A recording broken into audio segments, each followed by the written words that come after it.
안녕하세요. 독서 10차시 강의를 하고자 합니다. 자, 우리가 저번 시간까지 이 90페이지, 아이고, 다시 넘겨서. 자, 90페이지까지 지금 이 미안합니다 라는 수필 본문을 전부 읽었었죠. 기억나시죠? 자, 이 수필에 대해서 공부를 했었고, 자, 이번 시간에는 이 학습 활동을 하고자 합니다. 아마 오늘은 금방 끝나지 않을까 싶어요. 우리가 한번 지금까지 공부했던 걸 복습한다라는 생각으로 접근하면 될 것 같습니다. 자, 교과서 91페이지 보세요. 자, 작성을 해볼게요. 자, 글쓴이가 미안합니다 라는 말을 하기 어려워한 이유를 써보자. 우리 이거 기억나죠? 몇 페이지에 있었죠? 넘겨볼까요? 86페이지에 있었던 것 같아요. 86페이지에 보면은 어느 부분에 이런 게 있었죠?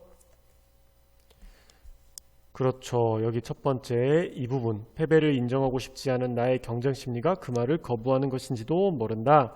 자, 승부군성이 투철해서 패배를 인정하고 싶지 않다고 했었죠. 글쓴이 특성상. 그 다음에 두 번째 어디가 있었죠? 여기죠. 그것은 아마도 어쩌면 내가 잘못 살고 있는지도 모른다는 두려움 때문일지도 모른다. 자, 무엇이죠? 자신의 잘못된 행동에 대한 두려움 때문에 사과하는 걸 어려워했다라는 거죠. 그 다음에 세 번째 어디 있었죠? 그렇죠.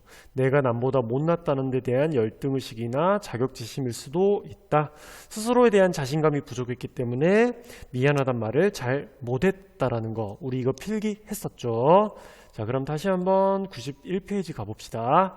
자, 그럼 이거를 적어 보겠습니다. 이렇게 적어주시면 될 것 같아요. 자, 일시정지를 하시고 적어주세요. 저는 계속해서 설명을 해 나갈 거니까. 그러면 91페이지 2번 보겠습니다. 이 글을 통해 2번이죠. 글쓴이가 말하고자 하는 바를 알아보자의 1번. 예시된 두 일화에서 나의 태도는 어떠한지 적어보자고 했었습니다. 첫 번째 일화네요. 나가 말더듬이 증세를 보이는 영수 대신 책을 읽은 서운이를 혼냈다고 했었죠. 그죠? 거기에 대한 나의 태도 어땠었죠? 자기 자신을 부끄러워는 했지만 사과를 했나요? 하지 않았나요? 그렇죠. 사과는 하지 않았었죠. 여기는 이렇게 적어주시면 됩니다. 서운이 영수를 대신해 책을 읽은 이유를 알고 영수에게 무작정 화를 낸 자신이 부끄러웠지만 사과는 했다 안 했다? 사과는 하지 않았다라는 거죠. 그 다음에 두 번째 일화가 있었습니다. 현관 앞에 주차한 아버지에게 경비원이 화를 냄. 자, 여기서 아버지는 왜 현관 앞에 주차를 했죠? 그렇죠. 글쓴이 나가 어때요? 다리가 조금 불편하죠. 그렇기 때문에 목발을 짚어야 되는 상황이기 때문에 아버지는 나를 사랑하는 마음에서 또 나를 편하게 하기 위해서 현관 앞에 주차를 했었죠. 경비원은 당연히 화를 낼 수밖에 없는 상황이었죠. 현관 앞에 주차를 하면 안 되는데 아버지가 현관 앞에 주차를 했었기 때문에 당연히 경비원의 입장에서는 화를 낼 수밖에 없는 상황이었죠. 하지만 나중에 경비원이 목발을 짚는 나를 보고 아버지에게 사과를 했었죠. 기억나죠? 자, 그럼 여기에 대한 나의 태도입니다. 적어주세요. 경비원에게 사과하는 아버지에게 투덜대지만 서로 사과하는 아버지와 경비원의 모습에서 깨달음을 얻었다고 했었습니다. 자, 이 부분 우리 기억날 거예요. 일시 정지해 주시고 필기를 해주시면 됩니다. 그러면 학습활동 2의 2번도 한번 보겠습니다. 두 번째 일화에서 글쓴이인 나가 깨달은 점을 써보자라고 했었습니다. 자, 아버지의 태도, 그 다음에 경비원의 태도. 앞에서도 말했듯이 어떤 내용이었죠? 아버지가 현관 앞에 주차를 하셨고 경비원이 이걸 되게 화를 내셨고 아버지는 이거에 대해서 사과를 하셨고 경비원은 나중에 또 목발을 짚는 나 때문에 아버지가 현관 앞에 주차를 했다라는 것을 깨닫고 다시 한번 아버지에게 사과를 하는 상황이었죠. 굉장히 많은 사과가 있었던 곳입니다. 자, 그럼 아버지의 태도 어떤 태도였는지 한번 봅시다. 몸이 불편한 딸을 위한 배려였지만 현관 근처에 차를 댄 자신의 잘못에 대해 미안하다고 사과함이라고 했었죠. 아버지도 굉장히 젠틀하시네요. 그럼 경비원의 태도 보겠습니다. 아버지가 형광 근처에 차를 댄 이유가 몸이 불편한 딸 때문이었음을 알게 된 후 곧바로 사과의 말을 되풀이하며 전함. 굉장히 훈훈한 사례라고 할 수 있겠죠. 처음에는 나는 이거에 대해서 어떻게 생각했어요?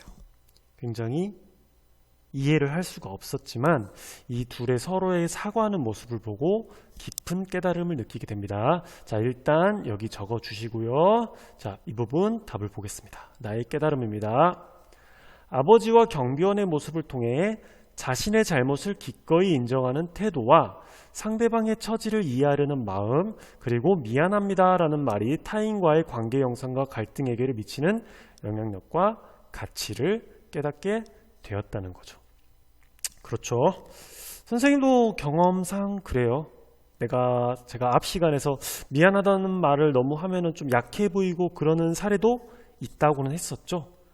근데 제 경험에선 그래요. 정말 나에게 있어 소중한 사람이고 잃고 싶지 않은 사람이라면 자신이 잘못했다라는 생각이 들면 미안하다라는 말을 꼭 하세요. 그래야 정말 그 사람과 평생 또 깊은 우정을 나눌 수가 있을 거예요.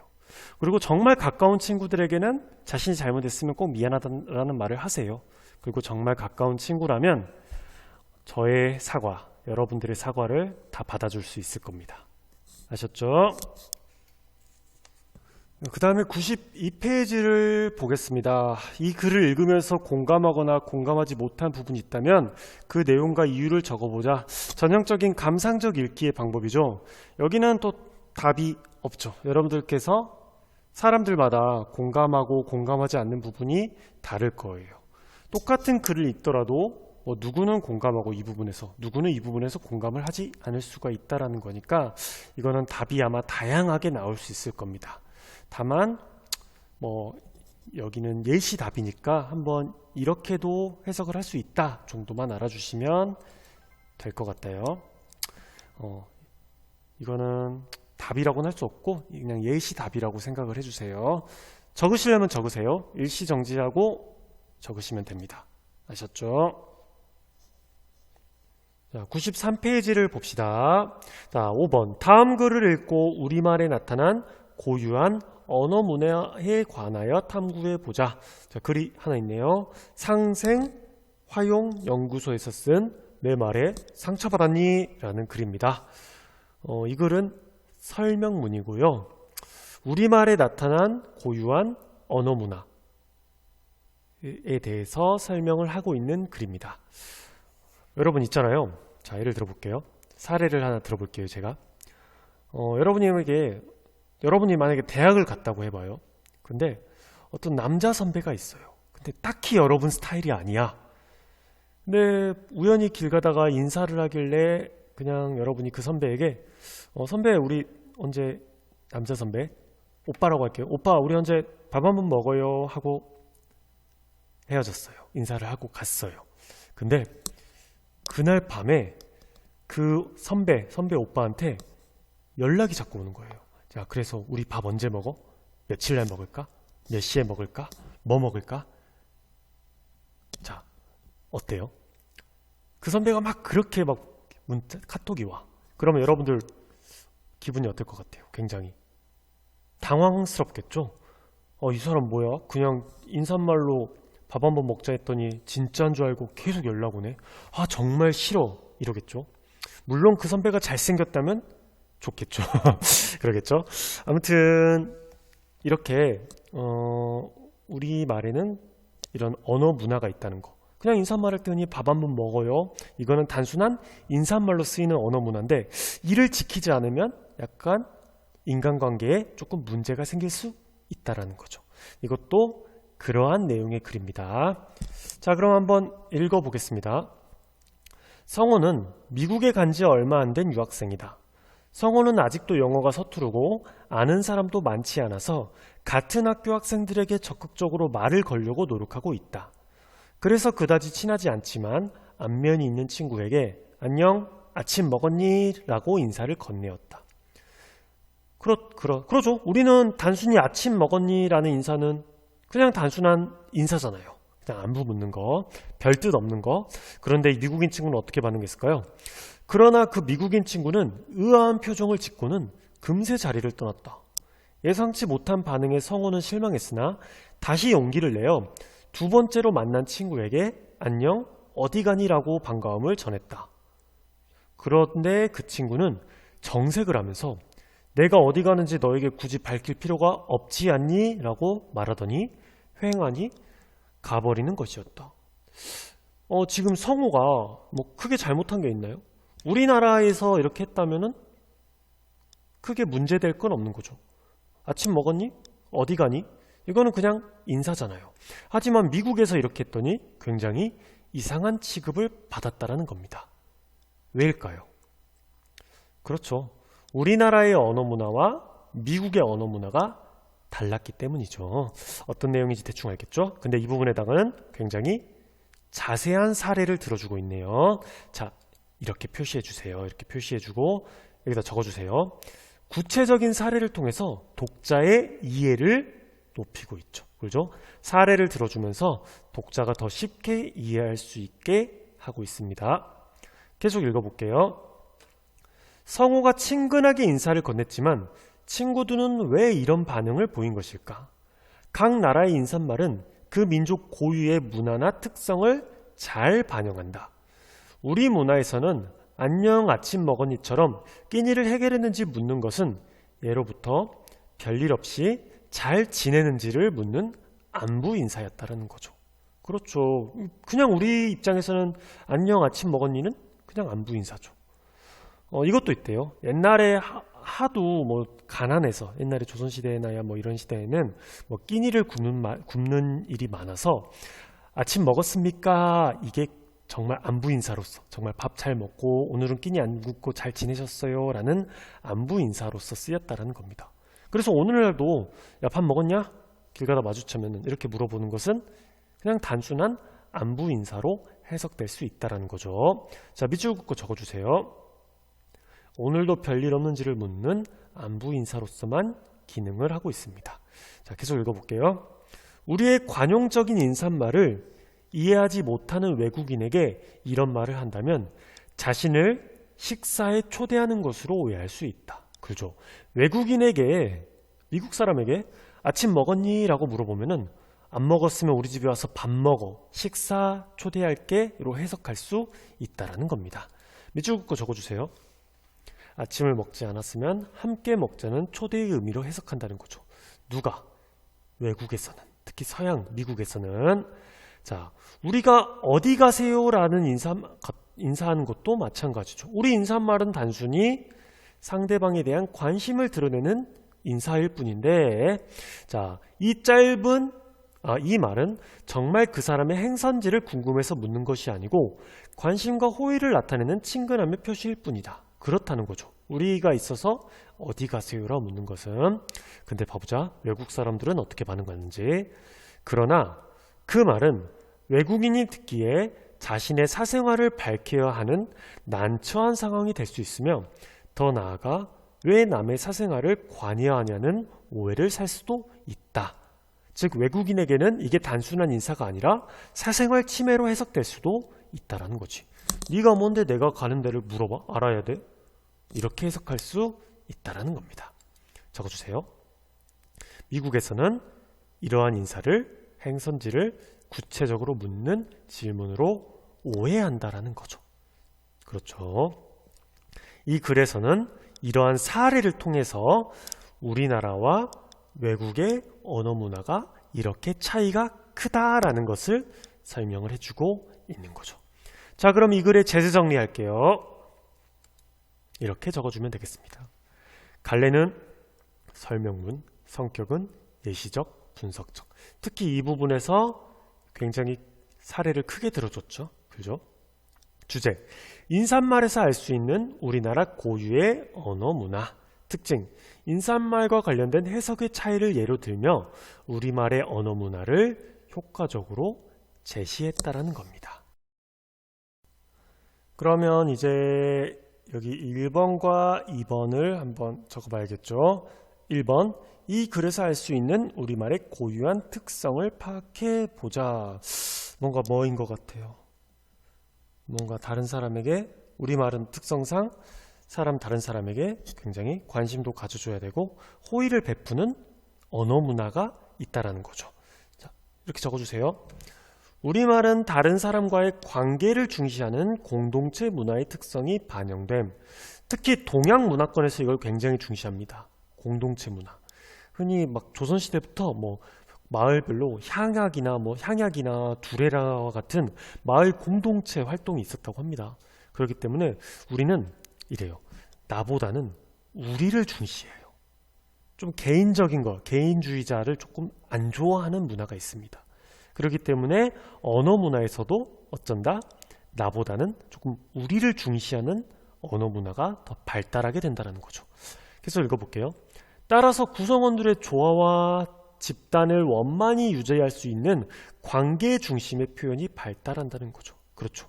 우리나라는 좀 이상하게 전통적으로 튀는 것보다는 좀 이렇게 여러 사람들과 어울리고 묻어가고 좀 여러 사람들을 중시하는, 공동체를 중시하는 문화가 발달을 했다라는 겁니다. 그래서 언어 문화에서도 이렇게 드러난다는 거죠. 이 글에서도 다른 사람에게 관심과 호의를 나타내는 친근함의 표현으로 우리말의 특성을 파악할 수 있다라는 겁니다. 그러니까 성어가 이런 문제가 생긴 거죠.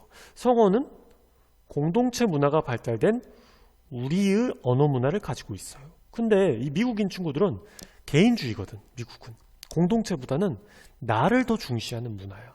그렇기 때문에 공동체를 중시하는 언어를 사용한 성어가 미국 사람 입장에서는 이상하게 보일 수밖에 없었겠죠. 그렇죠. 자, 여기 일시정지하고 적어주시면 됩니다.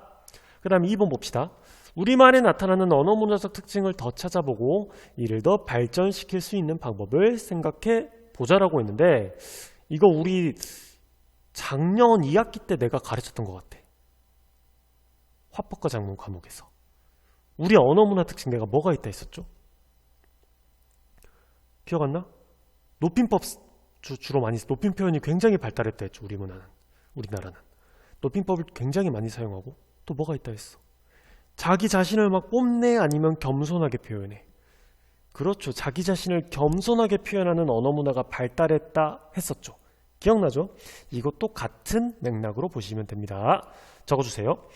우리말에 나타나는 언어 문화적 특징입니다. 먼저 뭐가 발달했다? 높임법이 발달했고요. 두 번째, 자신의 감정이나 의견을 직접적으로 표현하지 않고 돌려 말하는 우회적인 표현이 발달했다는 거죠. 이런 거, 야 창문 닫아, 이것보다 야 좀 찬바람이 들어오는 것 같아, 좀 춥지 않니? 이렇게 돌려 말하는 표현, 이런 문화가 발달했다는 거죠. 그 다음에 견손이 아니라 겸손이죠. 겸손의 표현을 좀 많이 사용하죠. 우리나라 언어 문화에서 약간 직설적인 표현하는 걸 별로 안 좋아하는 사람들이 좀 있어요. 이것도 약간 이 돌려 말하는 우회적 표현을 중시하는 우리 문화의 영향을 받았기 때문입니다. 아시죠? 근데 오늘날은 그래도 많이 나아졌죠. 옛날에 비해서 오늘날은 그래도 요새는 많이 직설적으로 자기 표현 많이 해요. 요새 젊은 세대들은. 그게 나쁘다는 건 아니죠. 이것도 우리말의 문화가 변화해 간다는 예로 볼 수 있겠죠. 하지만 여전히 서양에 비해서 우리나라는 아직도 돌려 말하는 우회적인 표현을 많이 사용하는 나라입니다. 그 다음에 겸손의 표현도 많이 사용하죠. 그 다음에 세 번째, 품위 있고 예의 바른 언어 생활을 지니고자 노력함. 이것도 우리 문화의 특성입니다. 그죠? 예의를 굉장히 중시합니다. 자, 그러면 이러한 언어 문화적 특성을 더욱더 발전시킬 수 있는 방안 무엇이 있을까요? 적어주세요. 말을 할 때 상대방의 입장과 처지를 고려하며 예의를 지키고 남의 말을 경청하는 태도를 가져야 함, 이렇게 적어주시면 됩니다. 자, 이렇게 해서 오늘 10차 시 강의가 끝났습니다. 뒤에 94, 95, 96, 97페이지는 한번 읽어는 보세요. 아셨죠? 읽어보세요. 자, 고생하셨습니다. 그러면 우리 다음 시간에 보도록 합시다. 안녕히 계세요.